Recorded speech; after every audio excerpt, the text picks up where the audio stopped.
I'd now like to welcome Luc Lessard, President and CEO of Falco Resources. Falco is a Canadian mining company focused on the exploration and development of the Horn 5 project, a large gold project located in the Rouyn-Noranda mining district of Quebec. Please help me welcome Luc.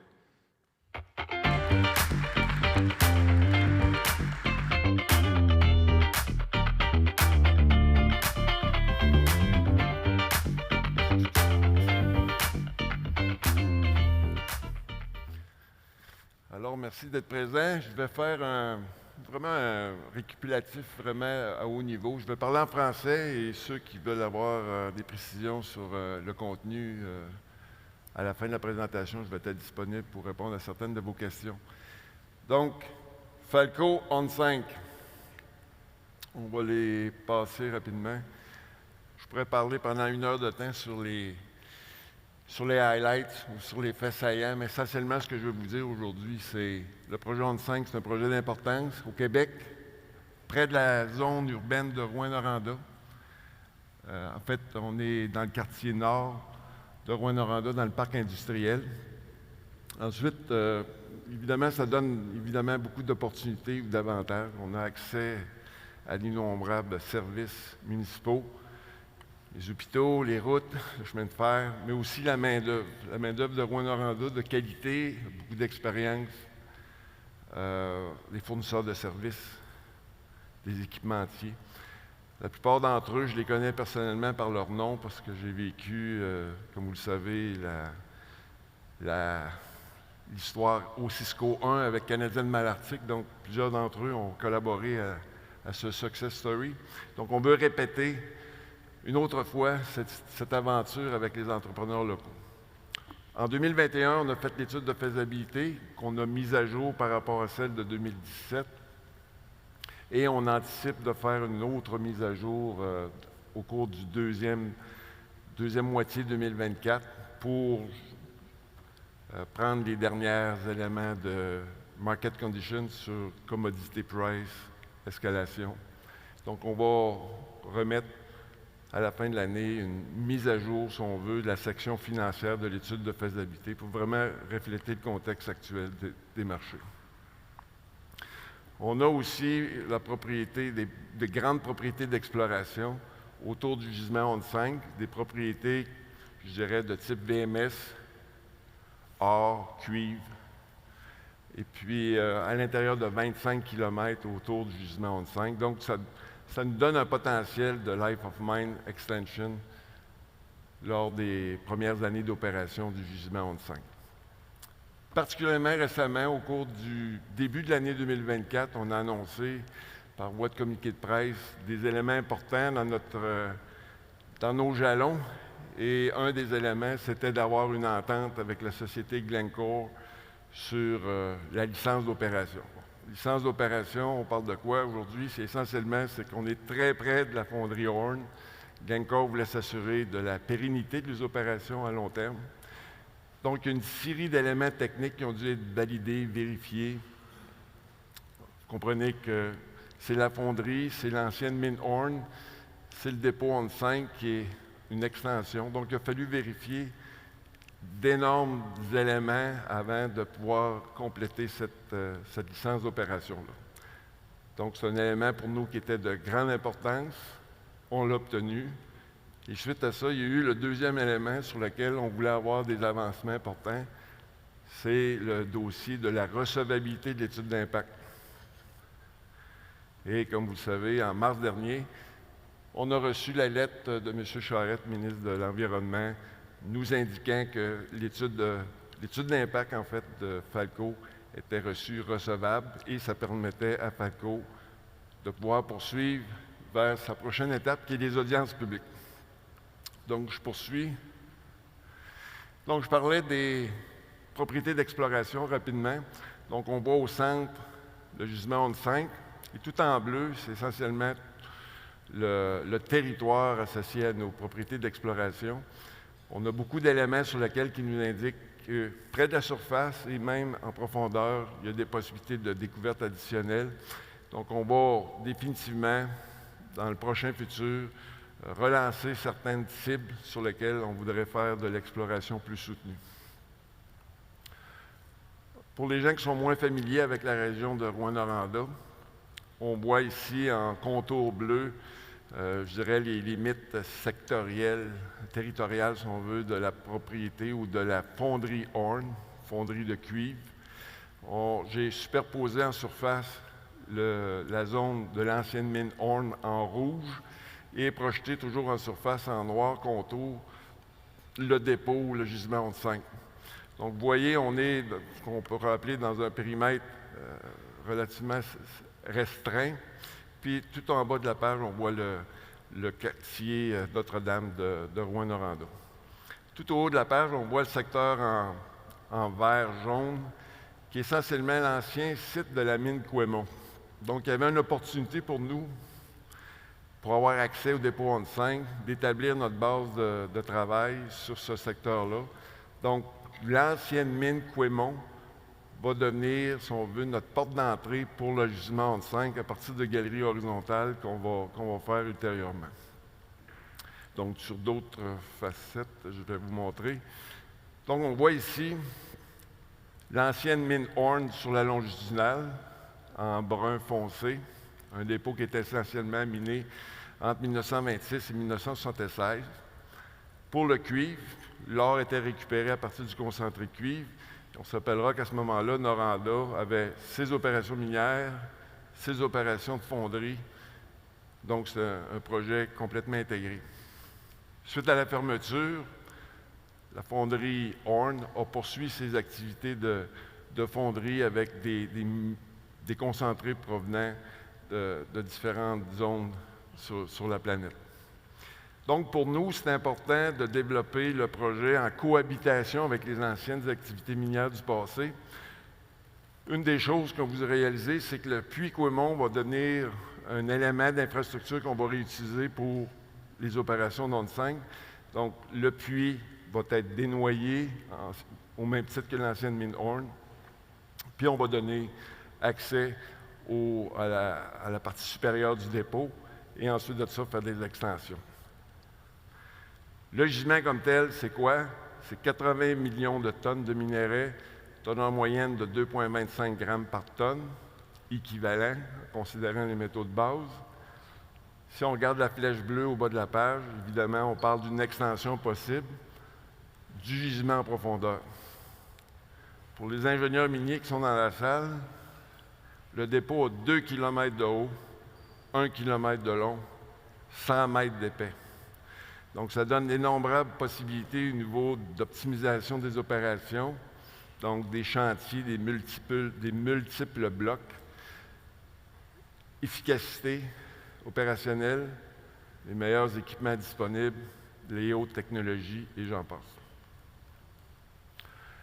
Dans les chiffres, peut-être un chiffre à mentionner, c'est au niveau des opérations minières aurifères, donc pure gold, on parle de 220 000 onces par année de production, or pur. Si on regarde sur une base d'onces d'or équivalent, on est dans les 330 000 onces d'or équivalent par année, donc qui fait que c'est un projet d'importance. 15 ans d'opération établis par l'étude de faisabilité, 6,1 millions d'onces d'or équivalent dans le dépôt en réserve.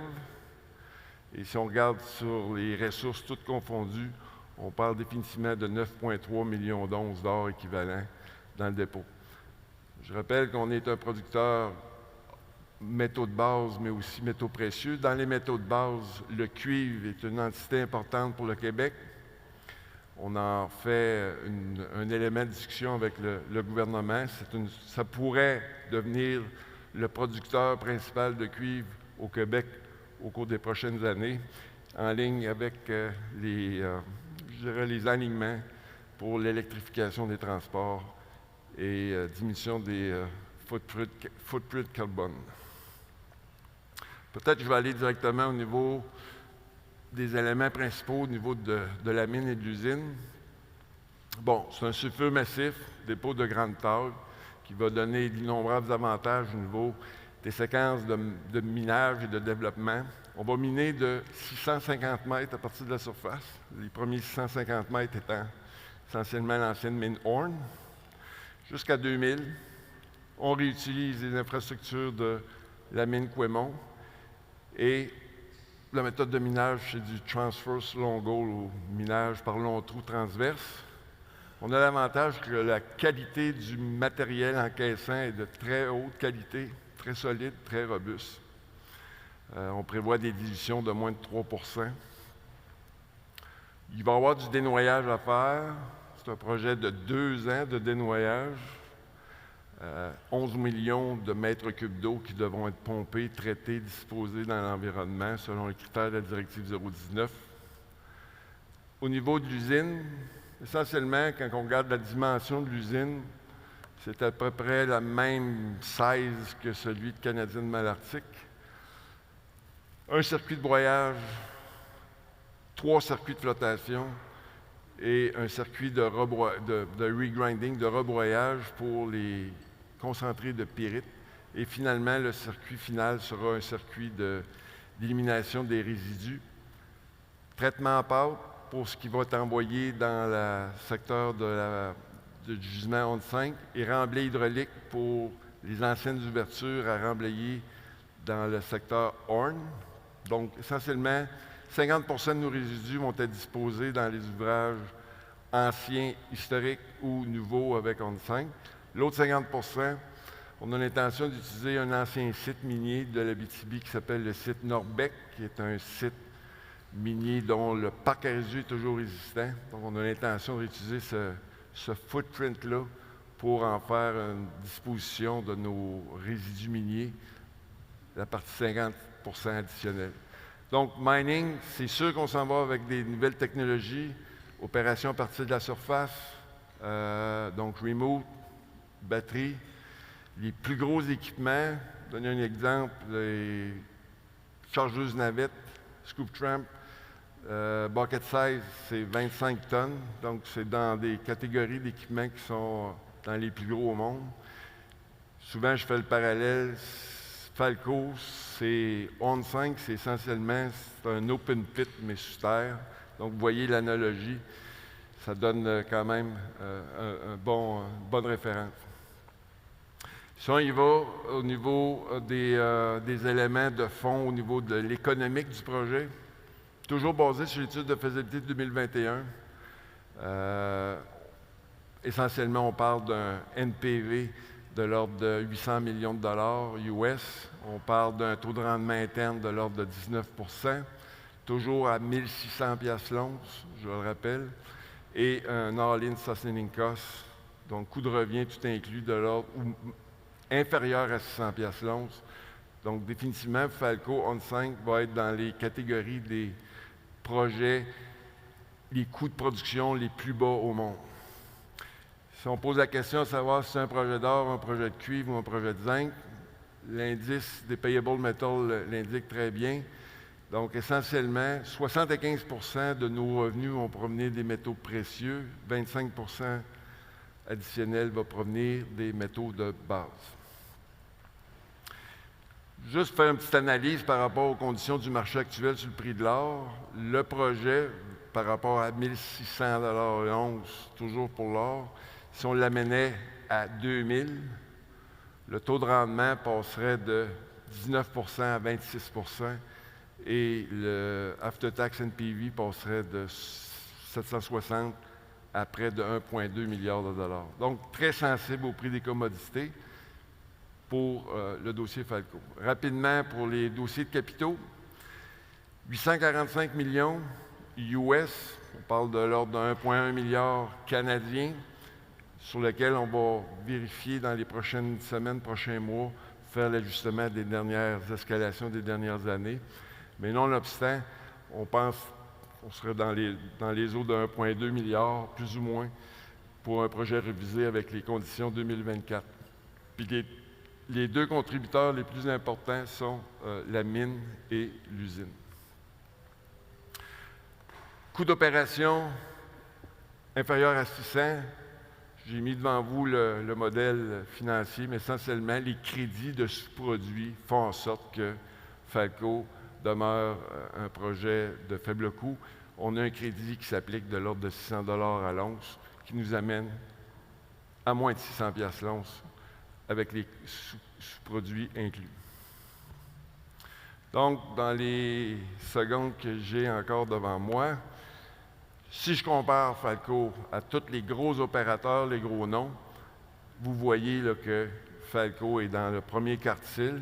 Le coût moyen présentement dans les marchés sont de l'ordre de 1 200 l'once. Falco, je le répète, 600 l'once. Donc, je termine avec cette page en disant que Falco, les 6 dernières années, ça a été passablement occupé pour faire de la paperasse. J'ai vu plusieurs présentations cette semaine. Rappelez-vous que le permitting, c'est un processus qui est long et laborieux et exigeant, nécessite énormément d'énergie et de discussion, mais il reste qu'il faut rester debout, il faut focusser sur les bons éléments. Mais en plus, nous, on avait les dossiers Glencore sur lesquels on a dû s'attaquer.